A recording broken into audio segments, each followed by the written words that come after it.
Hey you guys, welcome back to my channel. I'm Bianca. As you've seen by the title, I'm going to be making some farmhouse shutters out of these Dollar Tree products and a farmhouse sign. To do that, I'm going to be using these craft sticks, the 60 pack. It's actually the bigger craft sticks, and then I'm going to be using the 2-pack of wooden rulers. I'm going to be making 2 sets of shutters, so I need 4 rulers, 2 for each. And then each shutter is gonna hold 17 craft sticks. So I'm just taking them out and setting them in the middle so I can show you how this is gonna look. So remember, 17 craft sticks, and everything you see here is from the Dollar Tree. If something's not from the Dollar Tree, then I will let you know. Such as this can of stain. It's the Jacobean stain, and I got it from Home Depot a long time ago. It's lasted me for a really long time. It's also linked below in my Amazon store if you want to buy it. It's really cheap. It's not expensive at all. If you don't want to buy the stain, you can just use brown paint, and depending on how dark you want it or how light you want it, you can decide how many coats you want to use. So I'm just taking my sponge brush and going over these items. And then I'm going to be taking a paper towel and just kind of rubbing off the excess.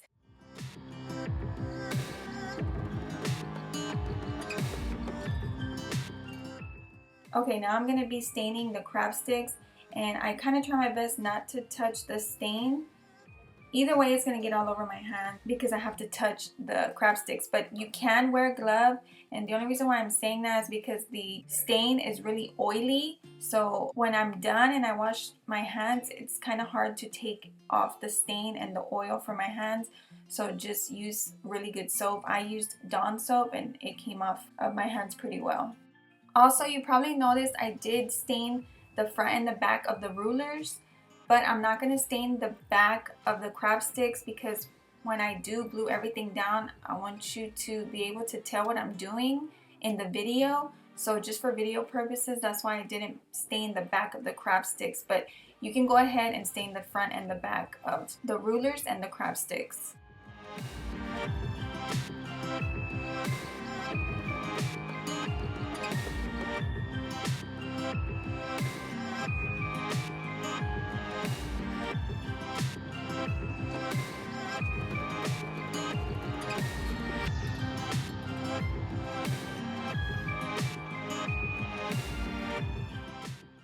Alright, now that everything is dry, this is the front side of the shutters. What I'm going to do is turn the rulers around to the back side, and it has that little indentation in the middle where the 2 strips were for the inches and centimeters.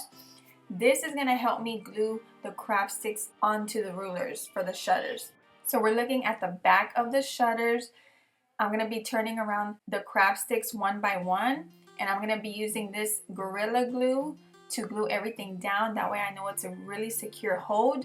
You can also use wood glue, but this Gorilla Glue is really good. It works really well. And I also bought it from Home Depot a while back. So I'm just adding Gorilla Glue to each side of the ruler and applying the craft sticks one by one. As you can see, that little indentation in each ruler is helping me apply the craft sticks. I'm also using some old Christmas paper, and on the back of it, it has these lines to kind of help me out and make sure everything is straight. I want y'all to see how much glue I am using. It's honestly not that much, but after all this is done and everything dries, I did add a little bit too much glue. So do a little bit less than this, because once this is all dry, like I said, I'm going to show you how to cover up the glue on the front of the shutter. The glue seeped out, so when I turn it around to the front side, you can see it. And then once I have all of the glue sticks down, I forgot to show you guys, I did add weight to the top of this. I just put some glass bowls on top of it to make sure everything stayed in place and dried well. So I really love the way this came out after everything dried, but as you can see, that glue did seep out.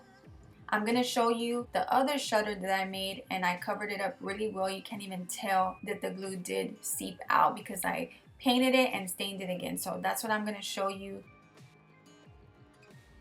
So to cover this up, what I'm going to use is my Nutmeg Brown and Pavement Apple Barrel paints, also linked below in my Amazon store. Just taking a sponge brush and going over it lightly with the brown first. And then I'm just showing you that I could go over the glue with just a stain, but it won't stay. It just kind of rubs off because it's oily. So that's why I'm putting paint first, and then I'm gonna put the stain. So then I go over the brown paint with the pavement paint. So first the brown, then the black, then I'm gonna let it dry, and then go over it with the stain. So I did the right side off camera. That one's already done. I have to let that dry. Now the brown and black paint is dry, so now I'm going over it with the stain, and then I'm just gonna kind of blend it all and then let it dry.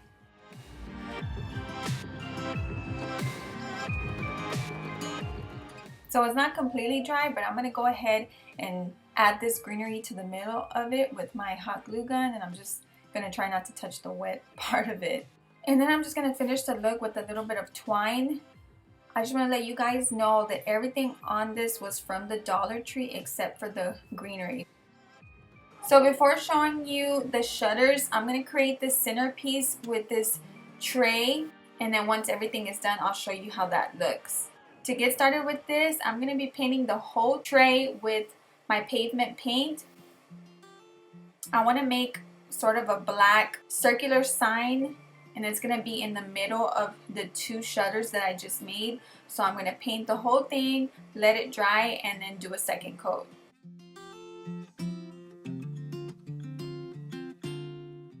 So the tray has completely dried after I did the second coat, and I just want to let y'all know that I am obsessed with the matte look. I think it looks so pretty.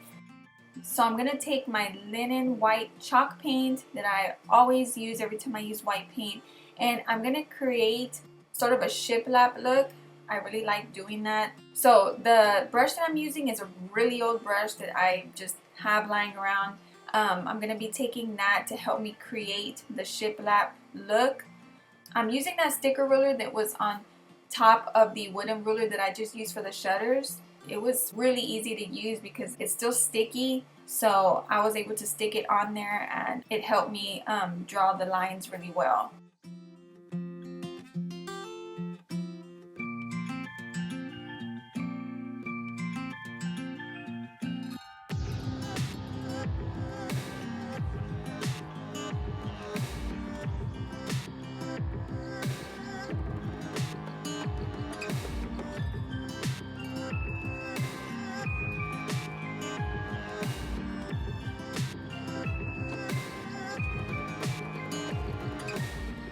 Once I finish with that, this is how it looks. Doesn't have to be perfect. I think it came out really nice. Now I'm going to be taking this ribbon. Remember, everything's from Dollar Tree.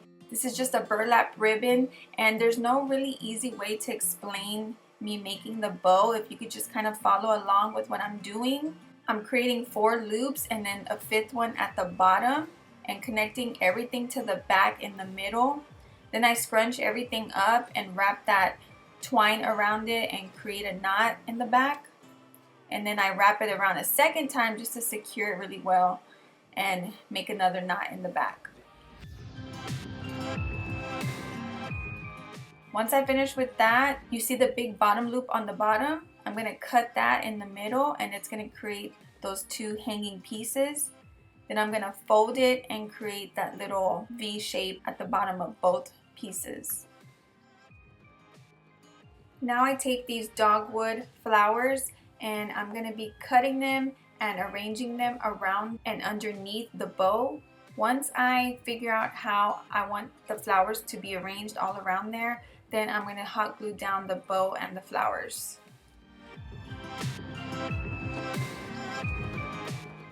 Alright, so this all looks like a huge mess, but I'm going to clear it in a minute. Sorry about that. But I'm taking these Martha Stewart stenciled brushes that I bought a long time ago. I rarely use them, but I thought this would be perfect to use since I'm using these stencils. These little stencils I'm using are from Walmart. I bought a while back. Taking that white linen chalk paint, putting some on my brush, and every time you use a stencil, you always have to make sure you dab off the extra paint. You want to have a little bit of paint on there, that way you won't have so much bleed through once you remove the stencil.